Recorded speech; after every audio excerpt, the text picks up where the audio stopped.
Okay, it's been a long time since I've done some virtual machine videos, but today I'm going to be doing this. So, I'm going to be talking about NTBACKUP. What is it? NTBACKUP is actually a built-in backup software that was from Windows NT all the way to Server 2003. But there are a few things with it that made it a bit awkward. So how does NTBACKUP work? Well, first off, you don't need a domain controller, you don't need a network, because it doesn't work with those. You can't save the sorry, you can save the backup to a network, but when you try to restore it, it doesn't have network drivers, so you can't see the backup. So the best thing for you to do, and I've already done it on this VM, is just to create another drive and you can save it into here. But where is this NTBACKUP that I speak of? Well, go to Start, go to All Programs, go to Accessories, go to System Tools, and here it is Backup. It is in Windows 2000, but the Windows XP version is much better. Don't always start in wizard mode. Click cancel. Let's load that again. Okay, so what this allows me to do, I can create just backups, or I can create the automated system recovery wizard. The ASR preparation wizard helps you create a two-part backup process of your system, a floppy disk that has your system settings, and other media that contains backup of your local system partition. What this doesn't tell you is you actually need to use the Windows XP installation disk and launch automated system recovery from there, whilst using the floppy disk that you created. So let's have a check. Do I have a floppy disk? No, I need. That's what you need to do. You need to add an extra hard drive and make sure that this has a floppy disk. Click the automated system recovery wizard. What this will allow you to do is allow you to capture an image. Sorry, I don't want to use the word image because that's something else. It'll allow you to capture a backup that saves it to a single file. So let's click that. Welcome to the automated system recovery wizard. This wizard helps you create a backup of your system files and an ASR disk that you can use to restore your system in the event of a major system failure. To ensure that data files are also restored, use the backup wizard to create a separate backup of your data files after completing this wizard. Click. Okay, so what this is saying, if you have watched my RAID video, I talked about creating a backup of the data, which that's what RAID pretty much covers, but then you need to have a backup of RAID, and then you need to have a backup of your operating system. NTBACKUP will do the backup of your operating system, but there are better Microsoft utilities out there, and even non-Microsoft stuff, third-party ones like Norton. I think Norton Commander was one of them, and Acronis was another big one. But I want to show you the Windows version because I'm sick and tired of people saying, oh, use this third-party software, use that third-party software. No, actually, Windows has a built-in program. Just because it's difficult, you haven't used it. Anyway, that's my annoyance out of the way. So let me just get into this. Yeah, so that's the backup name. So I'm going to save this onto my E drive. E backups, and that's going to be NT backup XP. Okay. This wizard will also require a floppy disk to create a recovery disk. This disk will contain information necessary to recover your system. Fine, not a problem. You have successfully completed the automated system recovery wizard. When you click finish, the wizard creates your backup on your system files. You will then be asked to insert a floppy disk. Well, it's already in there. You will then use this disk and the backup to restore your system in the event of a major failure. Close its wizard and begin the backup. Click finish.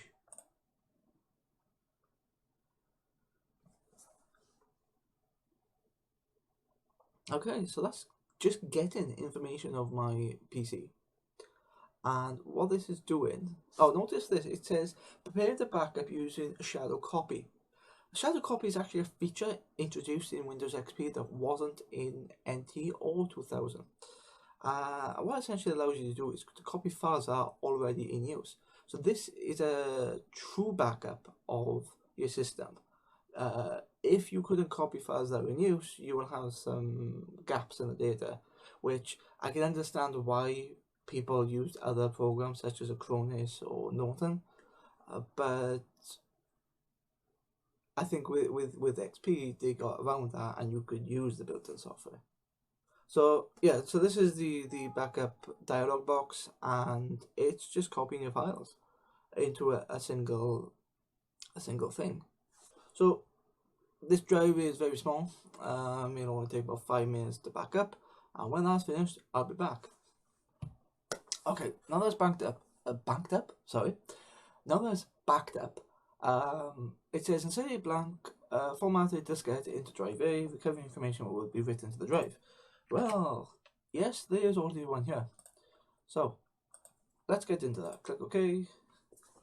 Remove the diskette and label it as shown. Windows Ultimate System Recovery Disk. For keep it in a safe place in case your system needs to be restored using the Windows Ultimate System Recovery. Right, so that is backed up. So where do I go from here? Well, here it is, backup Z, and there's the backup file. What if, say, I get a virus, or I, get a bigger hard drive, because this hard drive here is how big? This hard drive is 40 gig. Say this hard drive dies and I get a new hard drive and it just happens to be bigger, or I get one the same size. I would have essentially formatted the drive, so I'll have a fresh disk. The question is, can I restore the backup to a freshly formatted disk? Let's find out. What would be the best way to do this? I'll think about it. Right, for anyone who wants to know what I'm doing, or why have I loaded up a Vista disk? Well, I'm not going to install Vista. Not yet, anyway. What I'm doing is getting Vista to load to get access to command prompt, because what I'm going to be doing is just formatting a drive. So what I'm going to do is disk part, disk 0. So disk 0 is my C drive and disk 1 is my backup drive. So I can easily identify which disk is which. So now if I do select disk 0 and then I do clean, what's the command? The command is here somewhere, isn't it?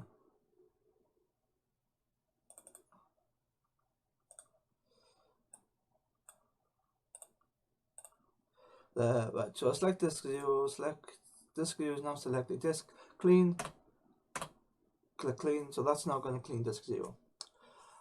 This part actually does exist in Windows 2000, but it was so easy to get access to this to command line through the Vista disk. That's the way I've done it.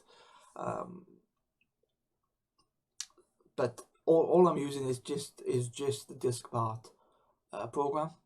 It doesn't matter if it's 7, Vista, XP, 2000 disk. It doesn't matter. It's just easiest way to gain access to it like this. So now I have to create primary partitions, which I can't remember if the Windows installer will do that, but essentially I'm treating it as a drive that you've put onto a different computer and you've formatted it and you can write files to it. So I need to format this into the correct format. fs equals ntfs quick. So that's going to quickly partition the drive. I'm not going to bother assigning a letter or anything like that. And now I'm ready to launch back into the Windows XP. So let's remove that from there. Let's reset the PC. Let's go primary master. Boot failure. That's exactly what I wanted to happen because I completely obliterated the drive. Floppy disks. Yeah, that's in there. Okay. So what I do now is let's have a look to see if So let's boot into floppy, and what it's going to do is going to just keep redoing that, because the floppy that was created by the automatic system recovery tool is not a bootable disk, which it doesn't tell you that. So that's very silly. So what I'm going to do, I'm going to go and add the Windows XP disk in, and I'll show you what to do from the Windows XP disk. Here you go. You got to be careful of this bit at the bottom, because it'll say press F2 for automatic system recovery, which is now done.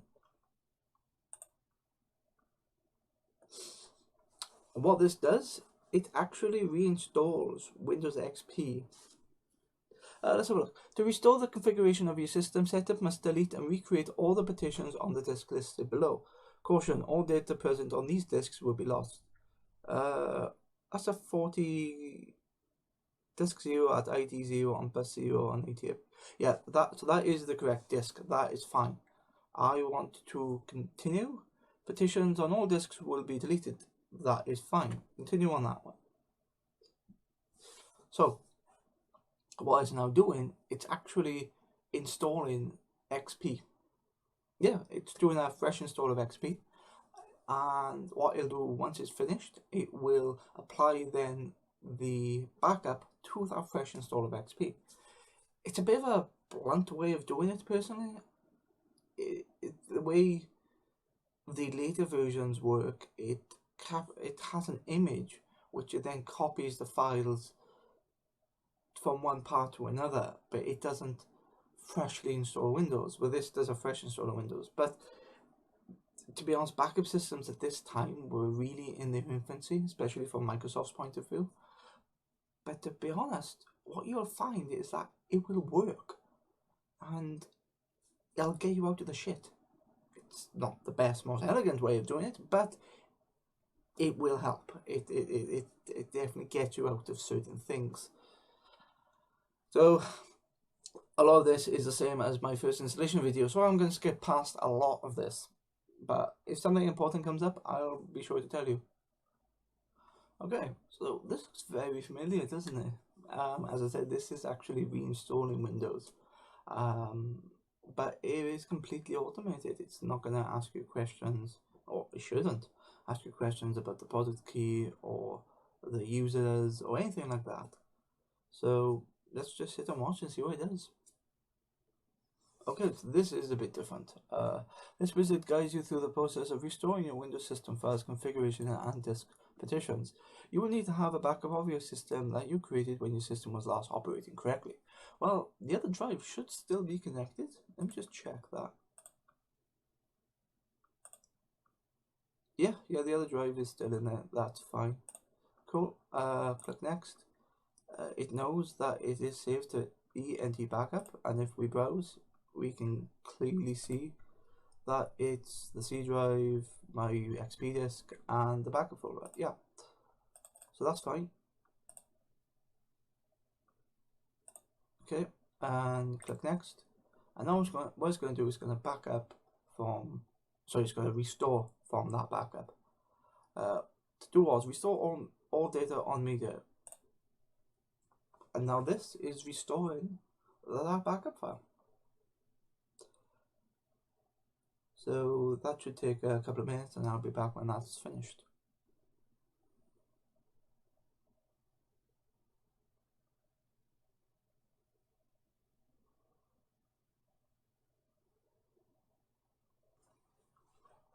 So we actually have the welcome screen. Let's see if this has worked. It remembers that the PC is on a domain. But let's not log into that. Let's log into locally. Your account has been disabled. Please see your system administrator. Okay.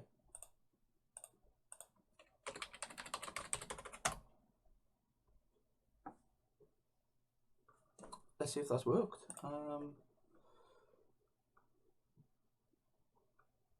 Satellite, games, accessories, PowerShell. Yeah, that looks like it's worked. Let's check the updates to see if they still think that they're installed. Yeah, that's awesome. Yeah, so that works. As you can see, I completely formatted the drive, so there wasn't any remnant or anything left on there. And yeah, that works perfectly well. I will say a little bit of a little bit of a footnote. If you try to do that under Windows 2000, it does work under 2000, but there is technically no automated way of doing it, so you have to go through that whole process of putting in the product key, putting in basically redoing the setup again, because it installs Windows, and then when it gets into Windows like this, you then apply the restore, which this does it automatically, and it's very nice under XP. But anyway, I did mention that Microsoft had a better backup solution, and that was introduced in 2006, the same time Windows Vista had been released. So it's quite a nice nod earlier when I used the Vista disk to format XP. But that'll be in my next video, so hopefully I'll be doing that quite quickly. So yeah, thanks for watching, and I hope you enjoy these as much as I like making them.